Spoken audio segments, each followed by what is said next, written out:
Bismillahirrahmanirrahim. Ada seorang namanya Abdullah. Barangkali Bapak Ibu ada yang sudah dengar cerita ini, ada yang belum dengar. Ini kawan lama. Sejak umur 19 tahun kena kecelakaan.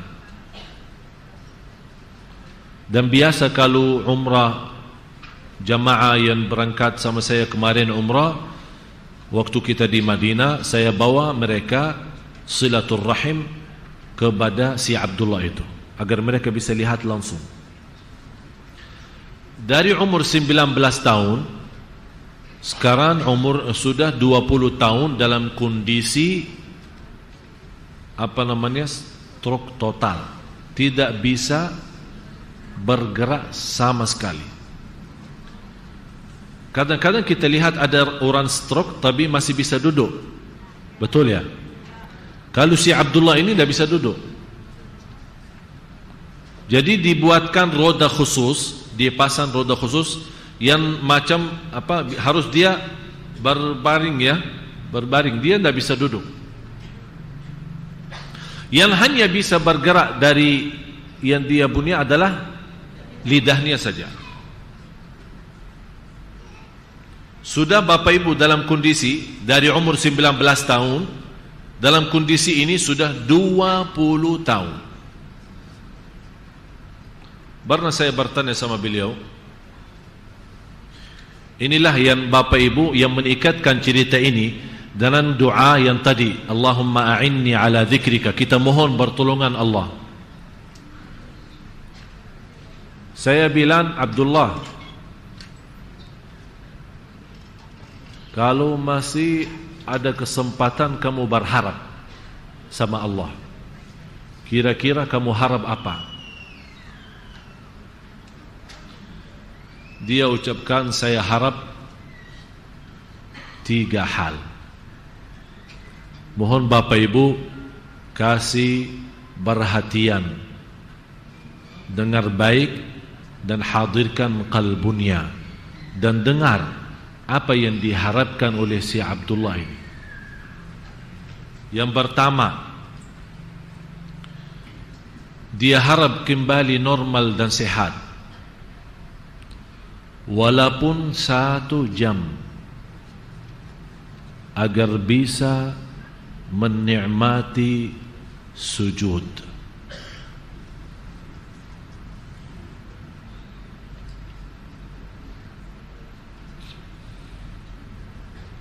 Agar bisa sujud. Karena beliau 20 tahun jaga salat tepat waktu, salat malam, duha dan segala sunnah-sunnah, tapi dia tidak bisa sujud. Berapa di antara kita, anak-anak kita, sahabat kita, keluarga kita yang Allah masih berikan umur tapi memainkan, meramaikan salat. Bapak Ibu, kesempatan bagi kita, jangan sampai habis kesempatan sehat wal afiat tidak bersujud lillah, tidak menjaga salat, nanti kita akan harap seperti Abdullah. Jangan seperti itu. Manfaatkan kesempatan yang masih ada sebelum nanti tidak ada. Menurut saya, orang yang diberikan oleh Allah umur dan sehat wal afiat, dan dia ketiduran subuh, memainkan salat, dan tidak pernah menjaga salat tahajud, atau tidak salat sama sekali, hanya Jumat seminggu sekali, sungguh orang itu sombong. Dan kita tahu orang yang sombong berani lawan Allah, dan barang siapa yang lawani barang Allah dalam kesombongan tidak akan masuk surga. Harapan yang kedua, dia berharap kembali sehat wal afiat, walaupun 1 jam, agar bisa menikmati salaman dan beluan sama ibunya sendiri. Karena sudah 20 tahun Bapak Ibu dia tidak bisa menikmati salaman sama ibunya. Setiap datang adiknya maupun kakaknya datang bersalaman dengan ibunya, dan mereka memeluk ibunya dan senang dan bercium dengan ibunya, dia nangis saja. Dia tidak bisa menikmati sudah 20 tahun. Cuba bagaimana kita yang masih Allah berikan kesempatan, malah kita lawan orang tua, malah menyakiti orang tua, malah durhaka kepada orang tua. Selama mereka masih ada, dua-duanya maupun salah satunya, berarti pintu surga masih terbuka. Bapak Ibu yang dimuliakan Allah, setiap kesenyuman di wajah kedua orang tua karena ketaatan kita kepada mereka akan mengundang rahmat dan membuka pintu surga. Dan setiap titis air mata di wajah orang tua karena kedurhakan kita kepada mereka, wallahi akan mengundang azab dan membuka pintu neraka. Silahkan anda milih, anda mau yang mana. Tinggal anda milih. Si Abdullah sudah tidak sabar lagi. 20 tahun dia melihat saudaranya mampu bersalaman dengan senang dengan ibunya sendiri. Dia tidak bisa menikmati itu. Dia harap kembali sehat walafiat agar bisa berbeluk dengan ibunya dan bercium dengan ibunya. Dia tidak tega dan tidak sabar lagi melihat ibunya selama 20 tahun Abdullah buang air besar di atas tangan ibunya sendiri. Ya Allah, ibu kita memiliki hati besar. Siapa di antara kita yang tega untuk menaruh tangannya di atas seorang yang dia tidak kenal, atau seorang yang dia kenal tapi bukan ada hubungan keluarga atau sebagai anak, menaruh tangannya dengan ikhlas untuk membawa air besarnya? Ini yang membuat Abdullah tidak sabar dan terpaksa nikah. Dan saya berkata sama beliau, apa yang kamu bisa guna buat nikah? Malah subhanallah, jodohnya sama seorang yang terkenal, cantiknya luar biasa. Dan saya bertanya sama istrinya, kamu apa yang kamu harap dari Abdullah, orang-orang yang tidak bisa apa-apa? Apa dia jawab? Saya yakin masuk surga lewat Abdullah.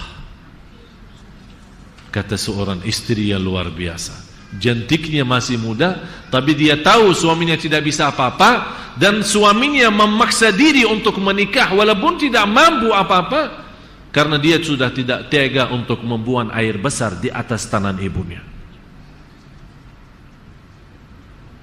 Bapak Ibu manfaatkan kesempatan yang masih punya orang tua, yang masih memiliki orang tua. Wallahi kesempatan kita bisa dengan mudah masuk surga Allah.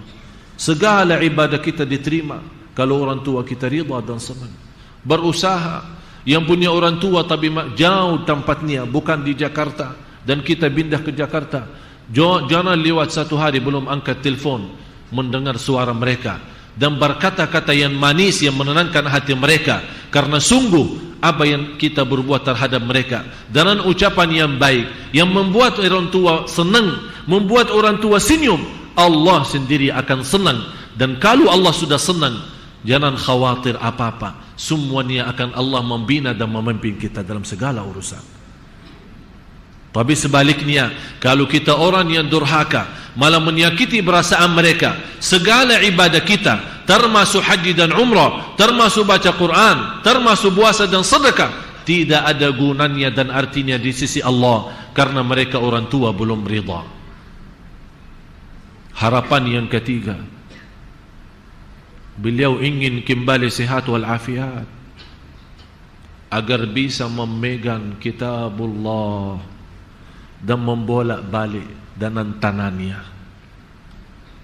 Masya Allah, Abdullah harap kembali sehat walafiat biar bisa bolak-balik Al-Quran dengan tangannya yang saat ini tidak bisa apa-apa. Berapa di antara kita yang sudah sehat walafiat jarang megang kitabullah, kecuali lagi saat butuh, punya masalah kemiskinan baca Al-Waqi'ah, punya orang meninggal baca Yasin, punya orang lagi hamil baca surat Maryam maupun surat Yusuf. Habis itu sudah kita. Padahal Allah memberikan kenikmatan tangan dalam kondisi sehat. Ini Abdullah yang sudah bapa ibu 20 tahun, dia tidak bisa megang Quran. Dia punya harap bisa megang dan membolak-balik halamannya. Saya nasihati bapa ibu, saya mohon dengan segala hormat, jangan lewat satu hari belum megang kitabullah, walaupun baca satu ayat. Satu ayat kita tunjukkan kepada Allah, terima kasih Allah, engkau memberikan anugerah taufikmu dan memberikan kepada kami sihat wal afiat. Masih engkau mengizinkan kami berzikir kepadamu, masih mengizinkan kami masih punya umur. Ya Allah, kami tunjukkan, membuka hari kita, membuka hari kami ya Allah dalam membaca kitabmu, walaupun satu ayat, tapi istiqamah lebih baik daripada banyak ayat tapi terputus. Apalagi kita bersiap-siap mendatangi bulan Ramadan. Manfaatkan bulan Rajab dan Sya'ban untuk mendidik diri, membersihkan jiwa, berbanyak baca Al-Quran walaupun satu ayat dalam satu hari. Baca, menjaga salat malam walaupun 2 rakaat, tutup dengan witir.